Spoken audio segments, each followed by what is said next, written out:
Hai and Assalamualaikum warahmatullahi wabarakatuh. I'm Farah binti Badru Saman.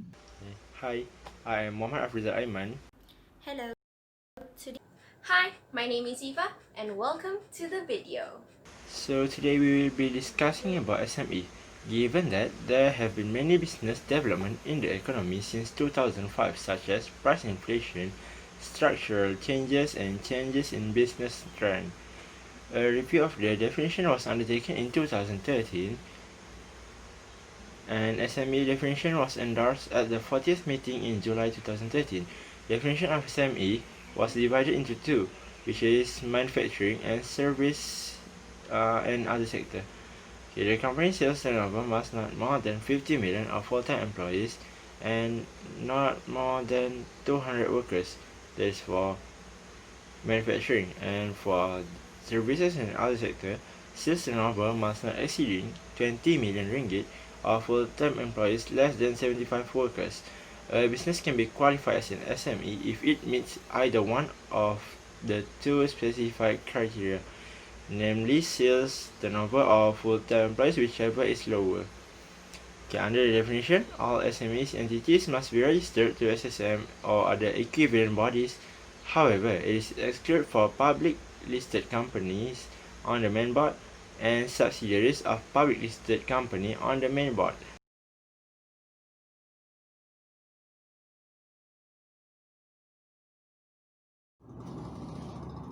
So today I will explain about financing sources. Two financing sources for SMEs in Malaysia are Financing and Guarantee Scheme and Development and Financial Structure. So the first one, which is Financing and Guarantee Scheme, there are a few examples which are BNM's funds for SMEs, emergency or disaster funds, guarantee scheme, venture capital, and the last one is alternative financing crowdfunding. I will explain about financing and guarantee scheme a little bit. Lack of collateral will no longer be an obstacle for SMEs as their credit facilities can now be guaranteed by the government. It's an effort to spur the business activities of the SME sector and increase access to obtain funding from the financial institutions. Other than that, banking institutions is the main source of financing for SMEs. It will provide more than 90% of total financing. Provision of SME financing is also complemented by the development financial institutions, Bank Negara Malaysia's funds for SMEs and government funds. SME loans in Malaysia are becoming more and more vital to SMEs, whereby bank loans and other credit facilities can be perceived as a cash flow lifeline to several industries such as F&B and retail. Government business loans and assistance are made available to enable their SMEs to sustain, adapt and grow. So we move to our second point, which is development and financial infrastructure. There are 5 examples, which are number 1 is IMSME, online financing application platform, investment account platform, development financial institutions, microfinance and agent banking frameworks, and the last one is Credit Bureau Malaysia.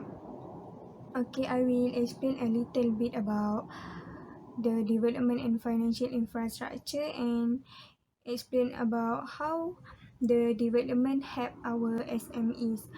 The genesis of SME Corporation Malaysia dates back to May 1996 when a specialized agency was established under the Ministry of International Trade and Industry to spur the development of small and medium industries by providing infrastructure support, financial assistance, advisory services, market access and various other support programs known as the Small and Medium Industries Development Cooperation. Its aim was to develop capable and resilient Malaysian SMI to be competitive in the global market. Today, Ifa and I will be discussing 3 challenges faced by SME during this pandemic in the year 2020. 3 challenges that we discuss in this presentation are concern about the employees, uncertainty about future or sustainability, and lastly, supply chain disruptions. So the first one is concern about their employees. During the movement control order, all businesses, including the SMEs, had to be closed down. And because of this, a lot of businesses were affected. On 27th April 2020, a survey conducted by the SME Association of Malaysia to add about the sustainability and survival during MCO. The survey showed that 23% of the SME would downsize their businesses after MCO, while 28% said that they would restructure. With only 19% believing that they would be able to resume operations as usual, the findings have also showed that 57% of the businesses had reported zero income and 40% stated that the revenue had dropped by at least half. In April, the government had issued a wage subsidy program, also called WSP, under Prihatin and other benefits under its SME economic stimulus package. The 3-month wage subsidy program had saved 2.2 million jobs, and up until 8th June, the program had helped 309,410 employers and 2.5 million workers, with more than 95% of the applications approved. The subsidy had helped a lot of SMEs, although there were some SMEs that did not take the subsidy because the cost of upkeeping the payrolls outweighs the benefits of the SMEs. The businesses wanted to retain the option to downsize or review salaries in order to optimize their workforce should the business financial resources deplete. President of SME Association of Malaysia, Dato' Michael Kang, said employers are facing unprecedented challenges and number of layoffs could hit 2 million by year end if government aid is not forthcoming. By then, 20% of SMEs would have been closed. SMEs are now facing greater pressure as now than during the MCO earlier this year when they still had some cash in hand. Now, SMEs are having trouble paying for their salaries, rent, and service loan. He had also advised SMEs to save themselves through transformation while waiting for government assistance. Prime Minister Tan Sri Muhyiddin Yassin's recent announcement that more than 800 Malaysians have lost their jobs to the pandemic. This has caused the employers to be concerned about their business and employees as they had to restructure their business and lay off their employees. The salaries, rent, and other payments have become a burden they could not handle as there were little to no income inflow. The next one is about uncertainty about the future or sustainability. SMEs are now having trouble staying open and a lot of them are choosing the option to close down. From the start brace for recession, the pundits have warned as central banks and governments scramble to unleash their financial bazookas to save the flailing economy. The recession this time is caused by the novel coronavirus outbreak that has led to a deep first quarter shock in China and the shutdown of activities across the G7 economies. It has led to a loss in household and business confidence, and these economies will translate into severe and more persistent supply demand across the region. This means that SMEs are now having a hard time keeping up with the going concern concept. Malaysian SMEs also expect no cash inflow for at least 3 months due to the ongoing MCO period. This is a problem as SMEs are still expected to pay full salary, rental, and some statutory payments during the first MCO. Nearly 1/3 of the SMEs can only have enough cash flow for March, while 37.8% can only sustain until April. During this period, only 26.3% of the SMEs have found government assistance through stimulus packages, but 77.6% have yet to apply for the special relief fund. This is because SMEs are afraid to have high gearings as many of them already have existing loans. The economic uncertainty will burden repayment capability and they risk going under bankruptcy. More and more SMEs are starting to close down as the second wave of COVID-19 infections begin. Up to 1/4 of Malaysia SMEs are at risk of closure over the next few months. Although the government and other associations have given financial aid, but a survey was carried out in August among around 17,013 members, where it was revealed that 20% of the respondents were considering to permanently shut down in the next 6 months. 22% of the respondents have sufficient cash flow to last them for a month, and 27% can only sustain till November, while 31% until December.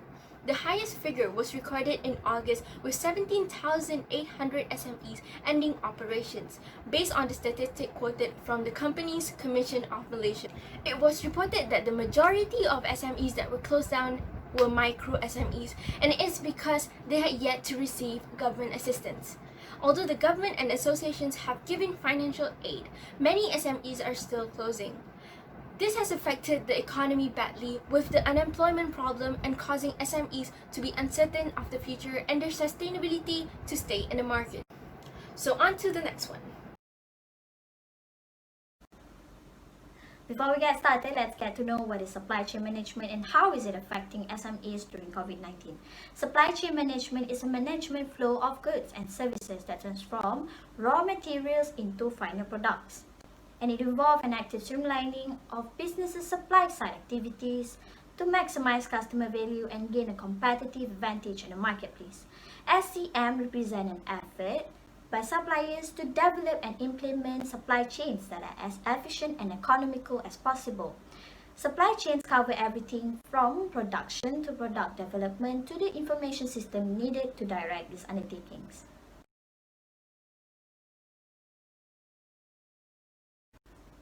Now let's get into how SMEs in the furniture industry is affected.